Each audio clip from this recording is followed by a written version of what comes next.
Equality Commission, and 9 members to the European Economic and Social Committee. These are appointments that go through a particular system and are not ones that government has discretion over, so we thought it was appropriate that they be made. There were quite a series of annual reports. The only one I think worth mentioning was the prison service, and particularly wanted to record my thanks to the prison service for having done a really excellent job in keeping COVID out of the prisons. And you'll have heard a little bit about that, but in other countries they weren't so successful in that regard, and I think it was down to a lot of really top-class work by the prison service, and presents learnings for future outbreaks and for other countries as well.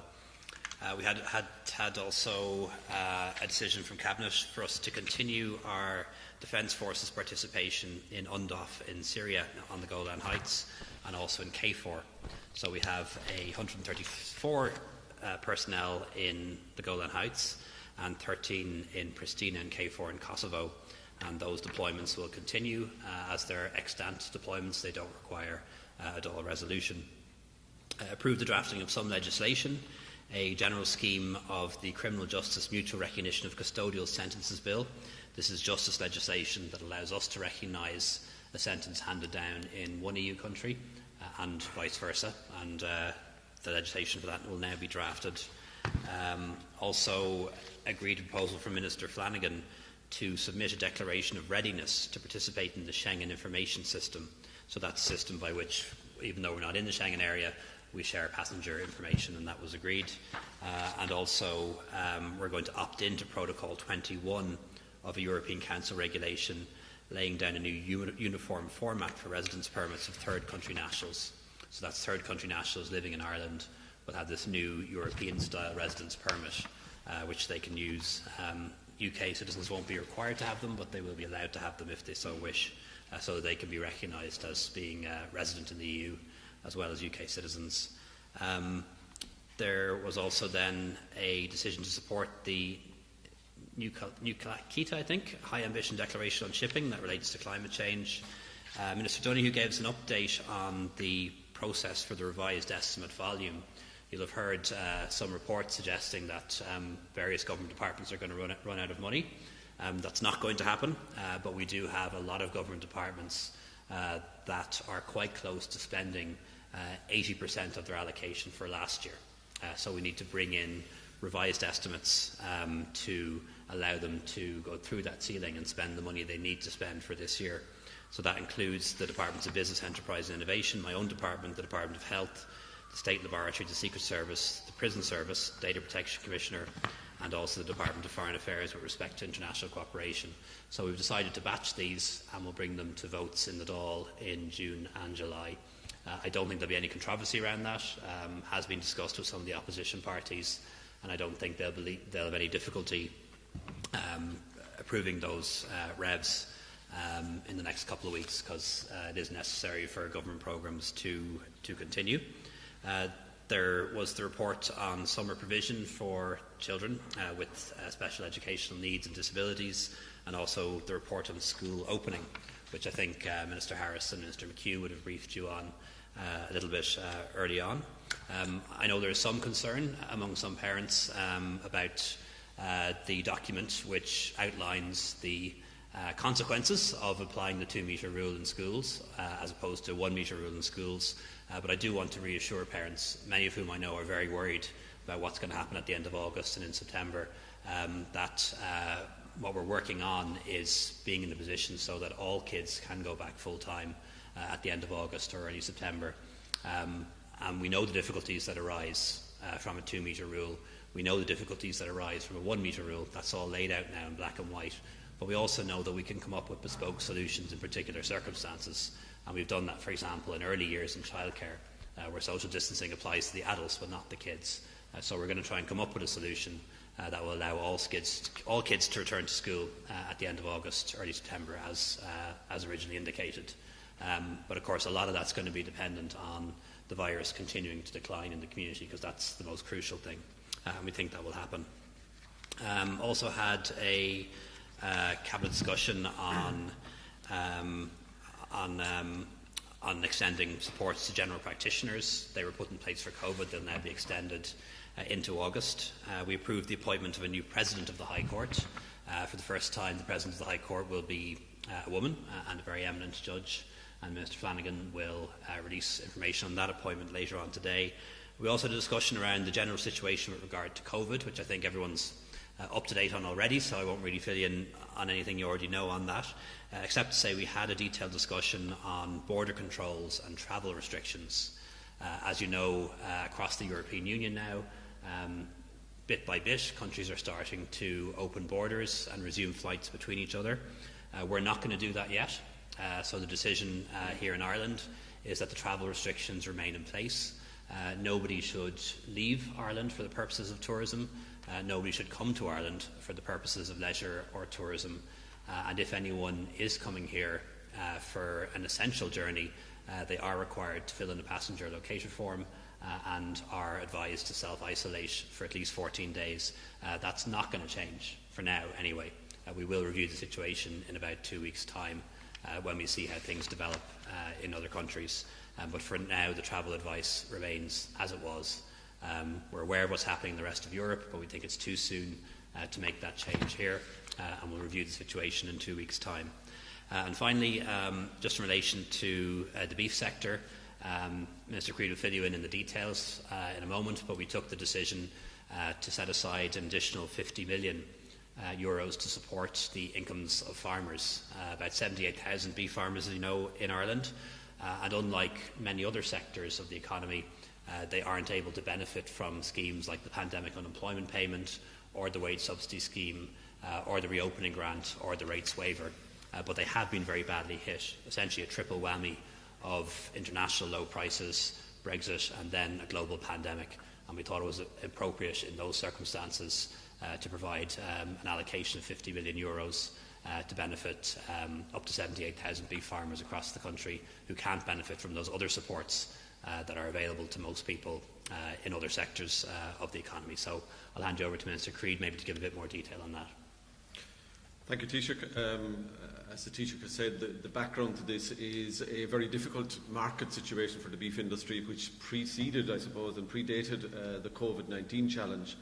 But certainly since March, we've seen an exacerbation of that difficult situation with a significant collapse in demand for Irish beef on the export market. We export 90% of what we produce. It's a €2.3 billion export industry, with, as the Taoiseach said, over 70,000 farmers directly involved in beef production. So the €50 million is a response to that challenge. We, I suppose, are disproportionately reliant on food service in our export relative to other competitor countries that we compete with. 40% of our exports go to retail, 30% to food service, restaurants, hotels, etc., and 30% to manufacturing, but most of the 30% for manufacturing also ends up in food service. So given the closure across Europe and in other countries that we export to, this was a very immediate and severe impact on the beef sector. We would estimate since early March there has been a double whammy in the sense of a significant price collapse, but also a problem with regard to a price collapse and a drop in the kill numbers. So there's about 50,000 cattle that normally by now would have been slaughtered. So that overhang on the market plus the price drop, food service challenge has led to a very particular impact on beef farms. We propose, obviously, to consult with farm organisations with regard to paying this. Our ambition would be to pay it as early as possible. We will require EU approval. We would have initially, in the context of this challenge, worked at an EU level and got some support there, but inadequate given the scale of the challenge. But one of the things which we did secure was freedom under state aid rules to support our own sector, and as a consequence, from obviously talking to colleagues in government and to Pascal in particular, we have this €50 million project now. It is, I think, significant. It comes on, the beef exceptional aid measure last year, which was a €100 million measure, and other initiatives, the initial beef pilot project and the beef suckler scheme this year, which cumulatively brings additional supports to the sector over the last 18 months to nearly over 200 million, in fact. So I'm delighted that my Cabinet colleagues have agreed to this proposal, and I think it will be a significant investment to those farmers, finishers in particular, but I think it will percolate down through the entire industry, including the suckler sector, because it will put a floor under weaning prices in the autumn, and I think that's an important concern for the industry generally now as we face into the back end of the year when traditionally numbers for slaughter increase significantly. Thank you. Okay, thank you, Minister. Now we're going to have some questions. We're going to kick off with Paul Conlon, followed by Minister Creed, can I ask you, when is the money going to flow for the farmers, and what support is it going to give them? And I believe you're going to answer that in a bilingual fashion for our TG Car viewers. And Taoiseach, if I could ask you about the airbridge, I thought it was an EU competence rather than Irish competence to decide on these airbridges. Can you explain what advice you're getting and how you're deciding?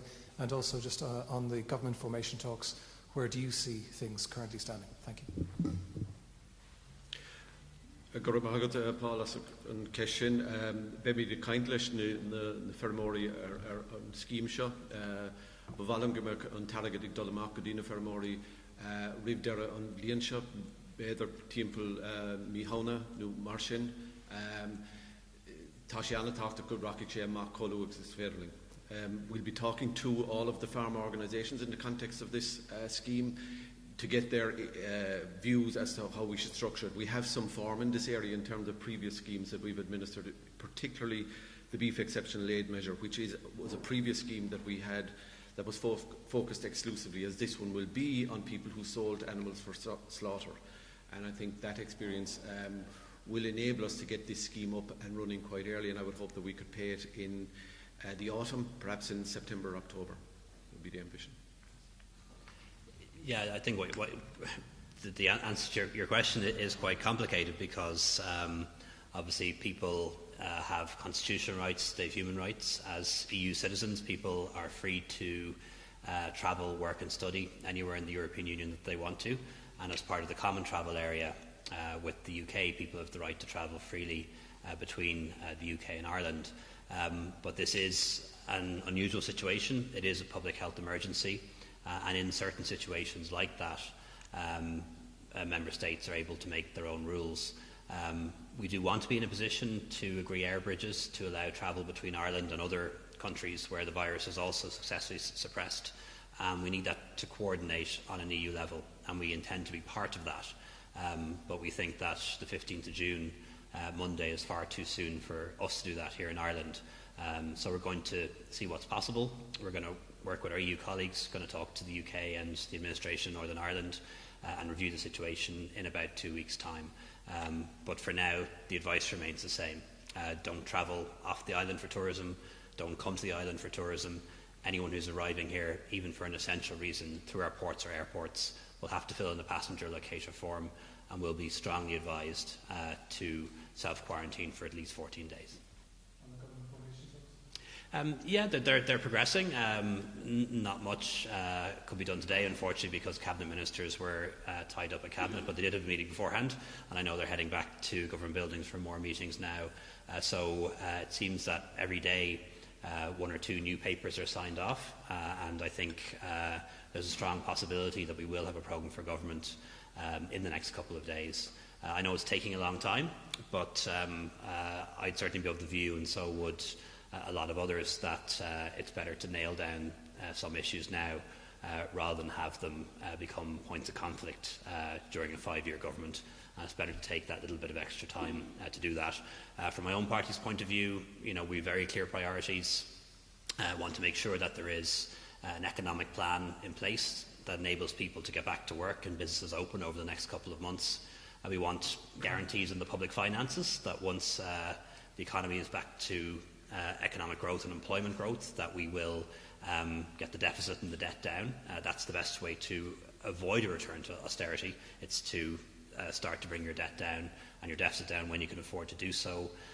We're very keen to have actions in place that protect the rural economy and farmers' incomes. Have ideas around a Reps Plus programme, which you may have heard a little bit about. very keen as well to agree what we call a new care deal for Ireland, and that's starting with improved childcare subsidies, building on what was done there already, much better work-life balance for working parents, things like parental leave and parental benefit, and also a statutory home care scheme for older people. So they're the kind of things that we're pushing quite hard in the talks, and I think we're making good progress on them. Also, home ownership is crucially important for us too. Yes, we need more social housing and more affordable housing, but the vast majority of people in Ireland own their own home and want to own their own home, and policies need to reflect that too. Thanks. Minister Creed, I might just ask a question on the new scheme. Is that going to be open to finishers only, or will suckler farmers be included? Have you sorted out a headage payment yet? And will there be a sort of reduction element like in the last beam scheme, so will farmers have to cut back on stocking levels? And finally, if I might ask the Taoiseach, how are things going in terms of agriculture, in terms of a programme for government, and could this scheme be potentially seen as a bit of a sweetener for something potentially worse that might be coming for farmers? Thank you. Our ambition, Amy, would be to engage with the farmers on the conditionality and terms and conditions of the scheme. I certainly hope to keep it as simple as possible. I'm aware of the concerns that were raised around the last scheme, but the last scheme had the added complication that it was co-funded from a European level. This is entirely an exchequer-funded scheme, though it does require state aid approval. It is exclusively for finishers, but I see a scheme that's targeted at finishers as being beneficial to the entire beef sector, because it gives those finishers the confidence to come out and buy weanlings in the sales at the back end of this year, and I think that is important to the whole sector.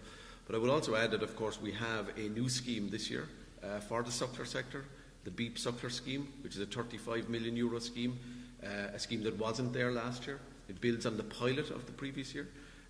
So there is a scheme for sucklers, there is the BDGP, and there is now this scheme which cumulatively are supports in excess of 100 million this year. And as I said, over the last 18 months, schemes totalling in excess of over 205 million of extra funding made available to the beef sector. So I think a very clear signal of the importance that we attach to that sector, the critical element that it plays in the rural economy, the multiplier effect, which is far more significant in economic terms than perhaps other forms of employment in rural areas. So a really important scheme.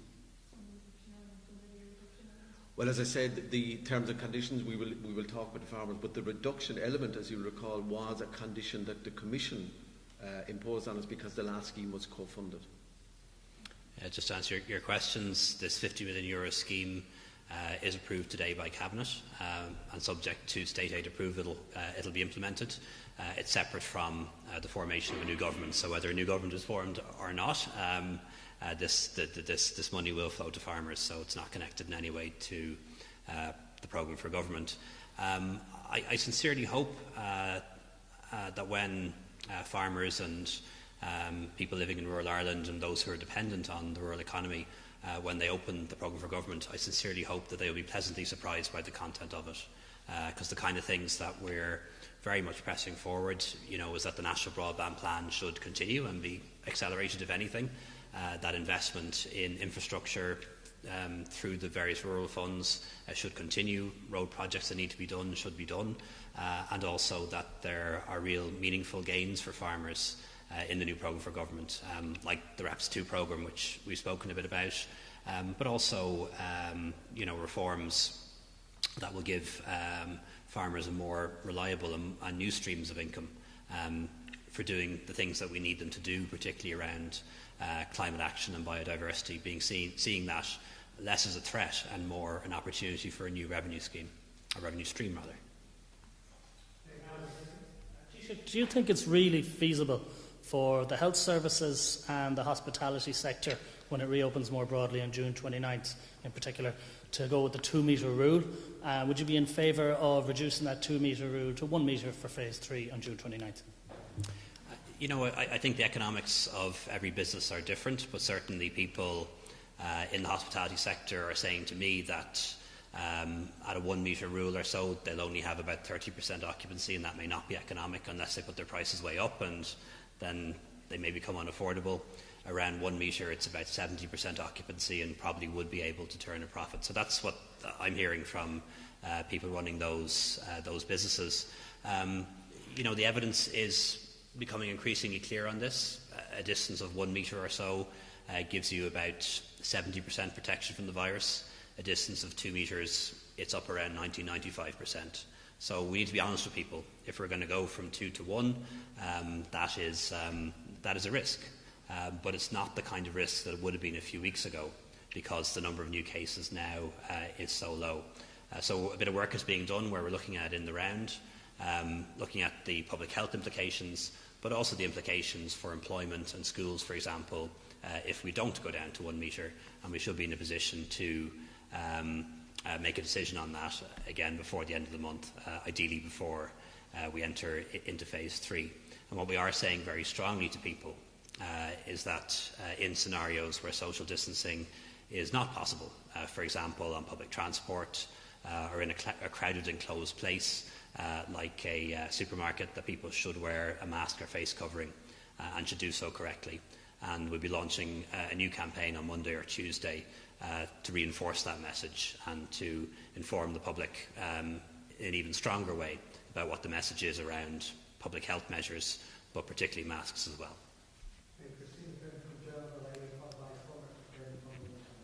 Can I just ask about the issue of the air bridges? And obviously you're saying that we aren't ready to open up international travel yet for Ireland. Have you been in discussion with particular countries about where you think those air bridges could open? And also, there has been some speculation that when any list is announced of countries, that we might be put in a bit of a difficult position looking towards Britain and the number of cases they have. So we could have a list of European countries, but we might want to exclude Britain from that. And secondly, there's quite the backlash against the 2 metre, 1 metre discussion in relation to schools following the press conference with the Education Minister. Parents are seriously concerned about how they're meant to go back to work and operate with their children only in school 1 to 2 days. You have said that the country will be fully open by mid-July. Do you realistically think that the 2 metre rule will be able to ensure that schools can operate as normal, or do you think by mid-July we'll have reduced it down to 1? Yeah, I can't predict the future, and I wish I could. So much of this is going to depend on what happens over the next few weeks and whether we can continue to keep the virus under control. We're down to new cases of around 20, 10, even less than 10 some days now. It's a very different situation to what it was a few weeks ago, a very different risk profile. And if we stay there, then things become possible that weren't possible up until now. But I really want to say to parents who I know are very worried about what's going to happen at the end of August and September, that what we're working towards is a situation whereby all children will be able to go back to school and go back to school on a full-time basis. We know the complications that arise with a 1 metre rule or a 2 metre rule, but we also know that, for example, in early years we were able to come up with alternative solutions that minimise risk, and that's very much what we're working towards. Everybody back at the start of the new academic year. Just in relation to air bridges, I haven't been involved in any personal discussions on that, but certainly my officials have. And what we'd really like to see is proper EU coordination. When the pandemic hit back in March, every EU country kind of did their own thing when it came to closing borders and restricting flights. We want whatever happens to be much better coordinated. So we'd like a common set of rules. That if, for example, the number of new cases in a particular country is below a certain level for a certain number of days, well, that's where you can have an air bridge. What we don't want is everyone having different rules. And that just hasn't happened yet. So we think opening up on the 15th of June to air travel, as some countries are doing, is far too soon. We need to get this right first and get the precautions right in airports as well. So we'll review the situation again in 2 weeks' time. Yeah, like that is a concern, and I have to be frank with people about that. There are almost 50,000 deaths already confirmed in the United Kingdom, probably higher if they counted them the way that we do.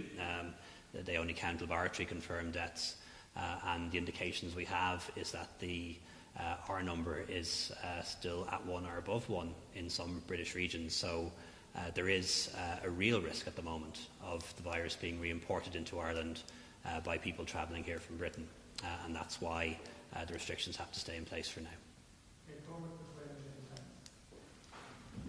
Taoiseach, just staying on the travel restrictions, you'll be aware that airlines like Ryanair are heavily promoting flights in July. Is there any prospect people will be able to travel to other countries for holidays that month under what's being considered? And secondly, on a different issue altogether, you were asked about Daniel Kinahan, the international criminal, in the Dáil yesterday.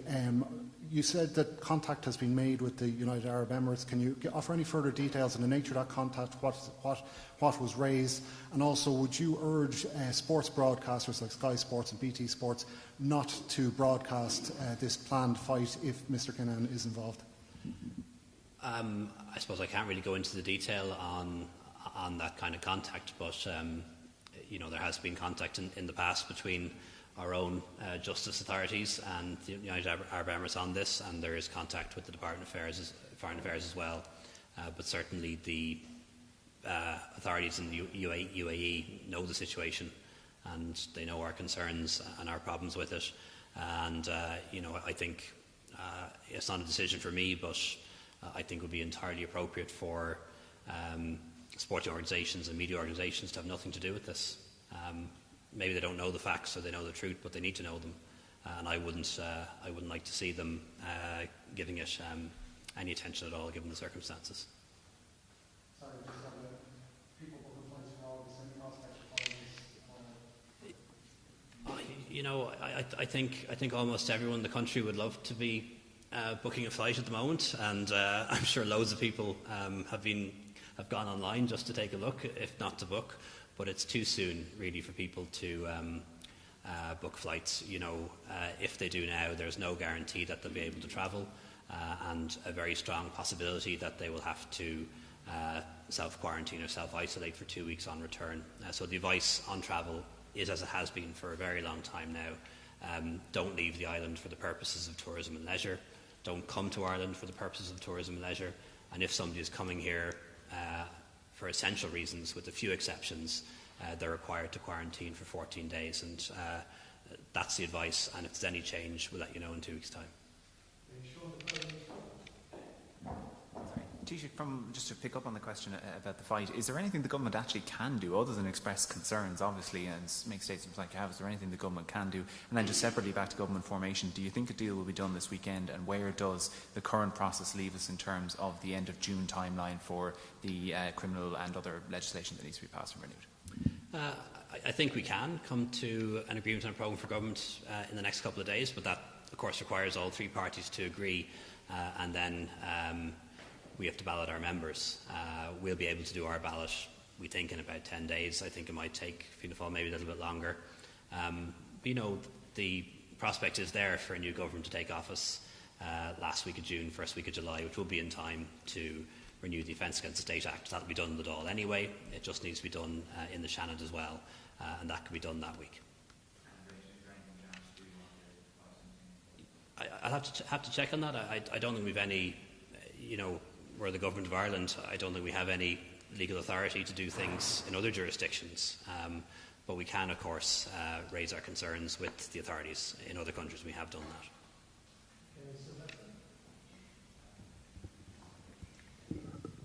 Sylvester Field in Agriland. Just going back to the beef scheme, Taoiseach, does the government foresee any obstacles in getting EU approval, given the free market rules? And Minister Creed, are there any safeguards currently envisaged in terms of ensuring that the beef farmers who need the money will get it? Just on the state aid approval, I think maybe Mr. Creed might be better. Yeah, I mean, answer that. In our early engagement with the European Union, one of the earliest concessions was a liberty from the Commission to a relaxation of state aid rules so that we could use our own exchequer resources to address problems that arose. So I don't envisage, but we have to go through the process, I don't envisage difficulties with getting state aid approval for a scheme. Your second part of the question was?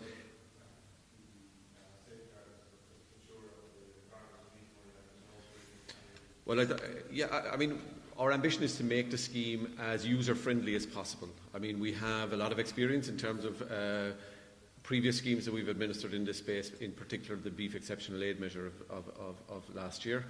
And obviously, as I said earlier to Amy, the conditionality that was attached to that, that was an EU dimension, is obviously missing here now because we have an entirely exchequer-funded scheme. So I would imagine it will be user-friendly, and ambition will be to get money out as early as possible to those who have suffered losses in terms of cattle that were slaughtered in a reference period to be determined.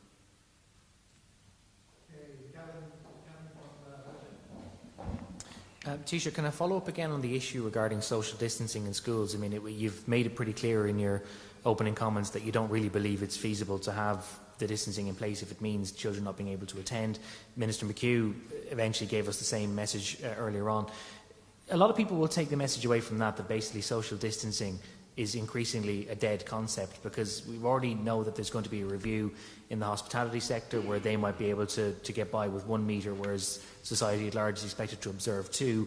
We now learn that there's a fair prospect that if schools are to reopen with full populations, they won't be observing any social distancing, that some other measures will need to be in place. People are going to take away the message that social distancing as a public health precaution is now dead as a result of this. Well, I really hope not, because that's not the case.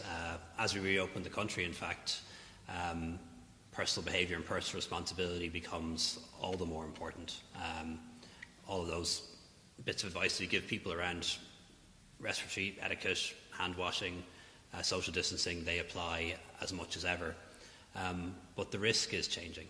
You know, a couple of weeks ago we were recording 400, 500 new cases every day.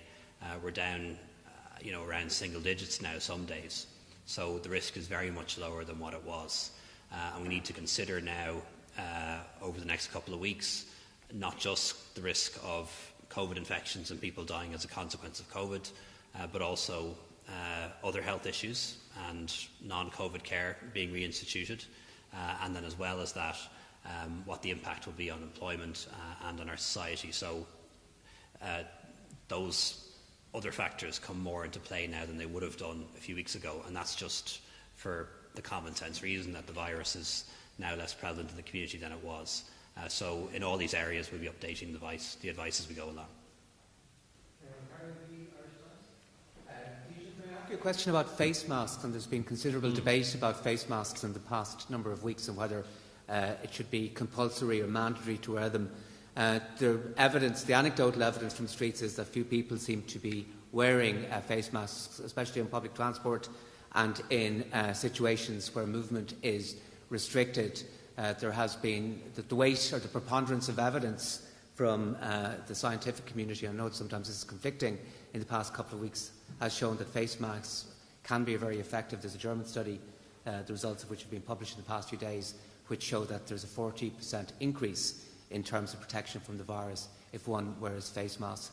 Is there a stage where you and the government might consider moving from imploring people to wear masks to actually requiring them to wear masks in a compulsory or mandatory fashion? We'll just say, when people are outdoors or on the street, we're not advising people to wear a face mask or a face covering. They're free to do so if they wish, of course, but the government advises that people should wear a face mask or a face covering on public transport or in a crowded indoor space, perhaps like a supermarket. And that's very strong advice that we're offering people as an additional benefit to all of the other public health measures. We are doing a little bit of work around the possibility of making it a condition of travel on public transport. But that's not entirely straightforward. It requires a public consultation period and a few other things like that. There are transport bylaws, or potentially we could do something under health regulations. So, that is under consideration, but there are pluses and minuses to all of these things. There are people who have breathing difficulties and find a mask very difficult to wear. Requiring children to make masks is particularly different, or to wear them. There are people with disabilities and other conditions who find it very difficult too. And I really don't want to be in the position where we're fining or arresting or prosecuting people for not wearing face masks and face coverings. We've been really good as a country in following the public health advice without having to use the heavy hand of the law in this country. And what we're saying to people is, let's not get into that space. If you're on public transport, if you're in an indoor and crowded place, wear a mask, wear a face covering, as much to protect others as to protect yourself.